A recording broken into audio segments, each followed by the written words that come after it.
Vodafone के लिए भी कितना रिलीफ हो सकता है sir? And more importantly, Bharat में एफडीआई लाने के लिए कितना बड़ा मेजर होगा ये? क्या वोडाफोन इंटरनेशनल को भी अब कॉन्फिडेंस होगा भारत में फिर से निवेश करने के लिए? पिछले 9 ट्रेडिंग सेशन देखें, पिछले 9 कारोबारी दिन देखें तो ये शेयर 53% गिर चुका है। वजह ये आशंका है कि इस हालत में कंपनी अब कारोबार नहीं चला सकती और दूसरा कोई रास्ता दिख नहीं रहा है, यानी ये कंपनी बंद हो सकती है। चेयरमैन की कुर्सी छोड़ने से साल भर से भी ज़्यादा समय से कुमार मंगलम बिरला बार बार ये आशंका जता रहे थे और सरकार से राहत मांग रहे थे। अपनी आखिरी चिट्ठी में तो उन्होंने यहाँ तक कह दिया था कि कंपनी चलती रहे, इसके लिए वो सरकार के कहने पर अपनी सारी हिस्सेदारी उसे देने को भी तैयार हैं।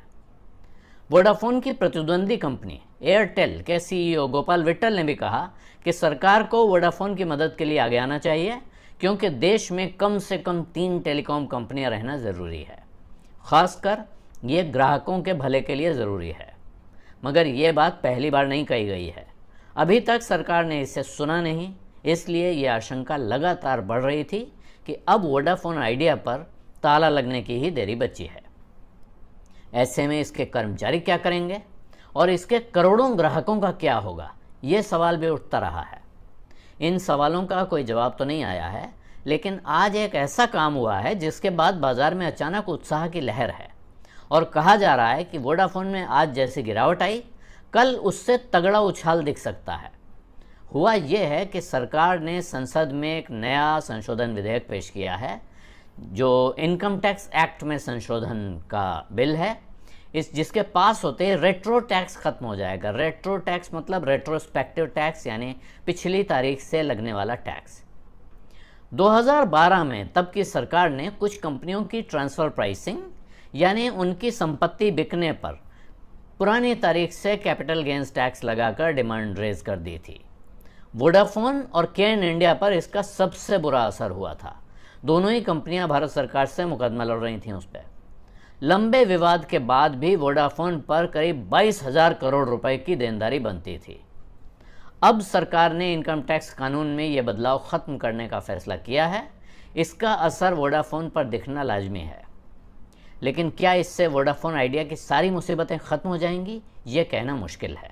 लेकिन अंधेरे में रोशनी की एक किरण तो है।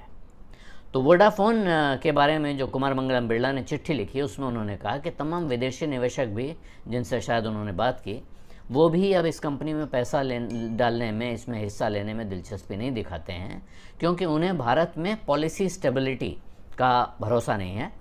तो ये भी हो सकता है कि कोई विदेशी निवेशक अब नई परिस्थितियों में, जब रेट्रो टैक्स खत्म हो जाए, तो शायद इस कंपनी में दिलचस्पी दिखाए।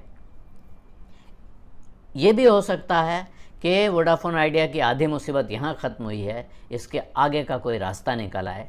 तो उम्मीद पर दुनिया कायम है, उम्मीद पर वोडाफोन आइडिया के शेयरधारक भी अब काफ़ी समय तक टिके रहेंगे, ऐसा लगता है। लेकिन उम्मीद से ये कारोबार तो चलता नहीं है, और अगर इस कंपनी को सरकार कोई मदद देगी, ये बात मैं पहले भी कह चुका हूँ, तो फिर ये सवाल उठेगा कि आप BSNL और MTNL को वैसी ही मदद देकर उनको मजबूत प्लेयर के तौर पे मैदान में क्यों नहीं खड़ा कर रहे हैं। तो इन सवालों के जवाब एक साथ मिलेंगे, अलग अलग मिलेंगे या नहीं मिलेंगे, कहना मुश्किल है।